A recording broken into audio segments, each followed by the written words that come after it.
The next thing you're going to say is, well, statins lower cholesterol levels and protect against heart disease. So that's a bit of a, if you like, how can you argue against that?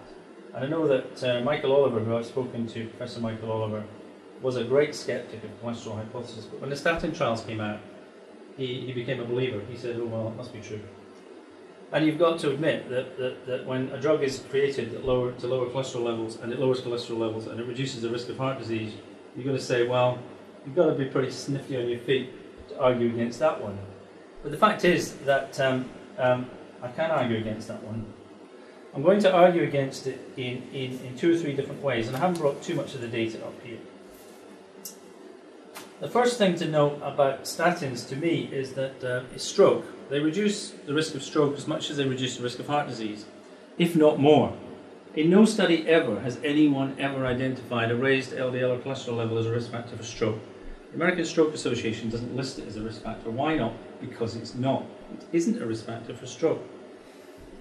They have said that a raised cholesterol level is a risk factor for heart disease, coronary heart disease, and coronary heart disease is a risk factor for stroke.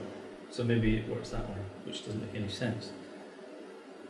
So how can lowering cholesterol levels reduce the risk of stroke when a raised cholesterol level is not a risk factor for stroke? I can't answer that one. So clearly, statins are doing something else. They're doing something else. There's another disease, heart failure. And some of you may not know that if you have a low cholesterol level in heart failure, your risk of dying young is greatly increased. And if you have a high cholesterol level, your life expectancy is greatly increased. This is called the inverse something or other law of heart disease. Like if you're overweight, your chances of dying young are reduced. Statins reduce the risk of dying of heart failure. Well, how can that be possible when a high cholesterol level is actually the most beneficial thing to have? They're obviously working in some other way. And this next slide comes from another paper which I have referenced slightly later on. These are some of the other effects that, I mean, if all that statins did was to lower cholesterol levels, then they did nothing else, and you couldn't find any other activity that they have. You don't say, well, obviously that's how they work, because they don't do anything else. Well, here's some of the other things that they do. The ones that are in yellow are of interest to me, because these are anticoagulants. Nitric oxide is produced by the endothelium. It's the most powerful anticoagulant substance known to man. So, as we know that the thing that kills people eventually is having a clot on a plaque. An anticoagulant effect is likely to be beneficial in reducing the risk of dying of heart disease. They inhibit free radical release, they inhibit LDL oxidation, although frankly I don't think that matters. They upregulate. Now here's something I'm just going to touch on later, a thing called an endothelial progenitor cell. I don't know how many of you have heard of them. Endothelium doesn't regrow from underneath because endothelium is one layer thick on the artery wall. Neither does it grow from the sides, because once an endothelial cell has reached maturity, it does not split again. So there's only one place you can get another endothelial cell if you've got a breached artery wall, and that's from the bone marrow, where they are produced, and there's billions of them floating around in your blood at all times. They cover over cracks in arteries and repair them. They're the most important repair system within the artery known to man. Reduced number of inflammatory cells, reduced level of C-reactive protein, which I think is an effect rather than the cause. Reduced macrophage cholesterol accumulation, blah blah blah. Also, they stop platelets sticking together, just like aspirin does. And guess what? Aspirin protects against heart disease as well. They reduce fibrinogen concentration, and raised fibrinogen is quite an important risk factor for heart disease. And they reduce blood viscosity by lowering factors known as plasminogen activator inhibitor, and all sorts of billions and billions of things that are in the blood. So statins have many effects. Any or all of these could account for why they protect against, reduce the risk of heart disease. Which ones do? I don't know, but as I say, there's millions of effects here, so it's not necessarily cholesterol lowering that does it. Now, of course, those who are supportive of the cholesterol hypothesis know this, and they've set up a whole series of trials to test if you lower the cholesterol more, you get greater protection against heart disease. Now, I'm sure you've all been convinced that that's the case. Here's a study called, these are the 4 probably the biggest ones that have been done to just kind of ideal. Don't ask me what they all stand for because they're really weird acronyms. That's treating to new targets. That was something like A to Z, universal anyway. I can't remember, there's so many acronyms. Now, if you'd set out to design studies that would not prove that intensive cholesterol lowering well, it was beneficial. These would probably be some of your best, because they almost all, apart from that one, used two different drugs at two different doses, which is what I call the two variable problem. How can you prove anything, especially when you've got all those other effects that could be causing the benefits?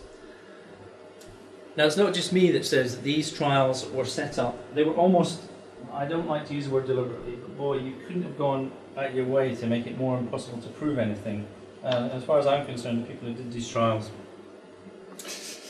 could be summed up by this. If you can't read it, it said, let's face it, we're not exactly rocket scientists. If you want to prove anything in a study, you have to keep one variable constant. You can't wiggle two variables around. However, this was a review done in the end of 2006, after all these studies had been done in the Annals of Internal Medicine.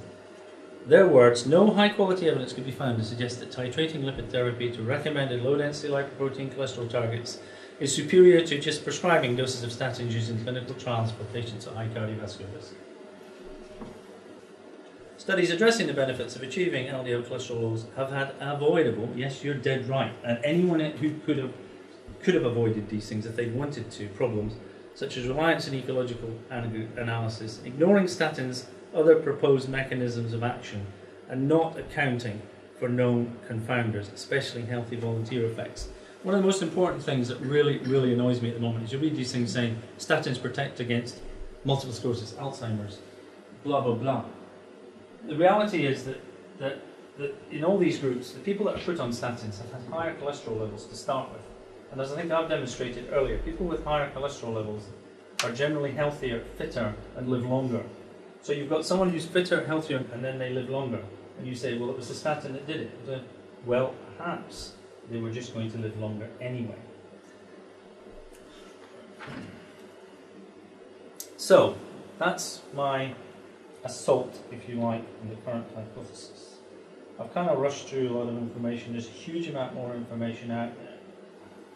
And I've just given you just stuck a few references so you know I'm not just making this up and it's not completely mad. Because so little of this evidence actually gets out there. I mean, it's amazing. Because when you come to, say, the ideal study, this is the ideal study where they used a high dose of atorvastatin versus a low dose of simvastatin.